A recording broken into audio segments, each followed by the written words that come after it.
Hello, Internet friend. Today on Value Side, higher prices signal our transition from abundance to want. I'm David Ravel. Well, as an American consumer, I'm used to watching price. It's my best indication of a good deal versus a bad one. I shop at stores that offer the best price, which indicates that I'm getting the most value for each dollar I spend. When the price of gasoline recently spiked to $4 a gallon locally, I naturally thought, I'm not getting the best value. Perhaps I need to shop somewhere else. Surprise, the other station's also selling my grade of gasoline at $4 a gallon. Something strange was going on. Our president and other politicians tell me that it's all the result of the war with Iran and the shutting down of the Straits of Hormuz. Solve that issue, they say, and everything will return to normal.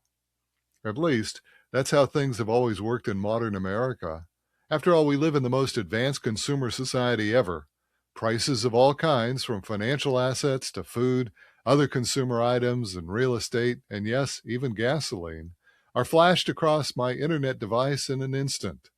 Economists call this price discovery, and we've developed price discovery to the highest degree ever. In our electronic world, I can look up on an app or another and find the best gas prices everywhere. Wonderful. Indeed, I've noticed that some price variation with some stations charging marginally lower prices than others. But curiously, all the gas stations have prices far higher than they were just a few weeks ago.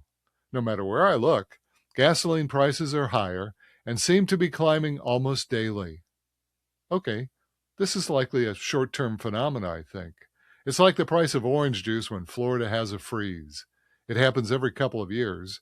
Temperatures dip in Florida or California, and the price of orange juice rises. No problem. I bet things will return to normal shortly. At least that's the way American has worked. Sometimes short-term dislocations occur, orange trees freeze, and prices adjust, but it's just in this land of abundance. And it's only a minor inconvenience, isn't it? That's how it's been for my entire life, and I'm sure that's how it will be now. But perhaps this time it really is different. Now, for most of our experiences, supply shocks and the concomitant price increases have eventually corrected. In the past, we've always returned to normal fairly quickly. Even back during the OPEC oil embargo of the 1970s, a resolution came in just a few months, and gasoline eventually returned to a more normal price. You see, we're from the US of A, and the most powerful financial country on earth. We can source anything we need or want, and over time, we can bargain down just about any item to the price we're willing to pay. Our president calls this the art of the deal, and he's even written a book about it. But we've rarely had to deal with a situation where supply is actually destroyed.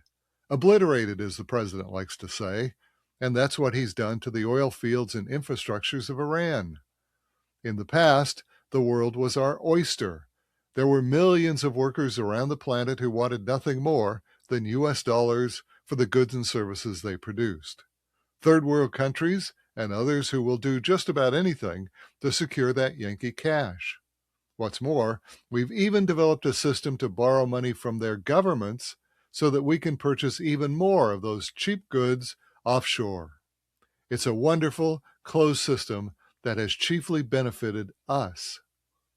But today, there's indications that large swaths of the world no longer trust or relish the US dollar, certainly not in a way they used to. Today, other financial systems, like the Chinese monetary system, challenge the US dollar for preeminence.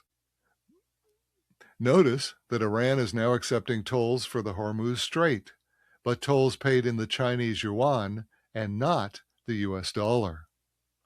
We are the financier of the world. Borrow our US Treasury bonds and we'll buy your production, everything from clothing to semiconductors. It was all part of a system established at the end of World War II in Bretton Woods, New Hampshire.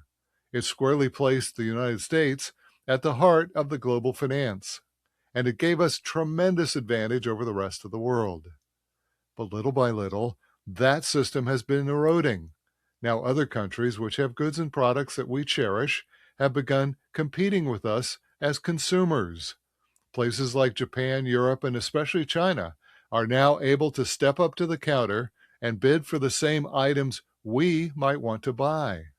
This increasing competitive global marketplace puts the sellers in the catbird seat.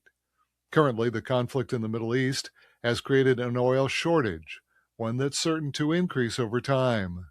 That means we can expect record profits for oil companies that still produce something to sell. American companies in particular will benefit from these higher pump prices. For companies like ExxonMobil and Chevron, much of their demand will come not just from America, however, but also from overseas. After all, these two companies have a global reach with customers around the world, and those customers want and need gasoline just as much as we do.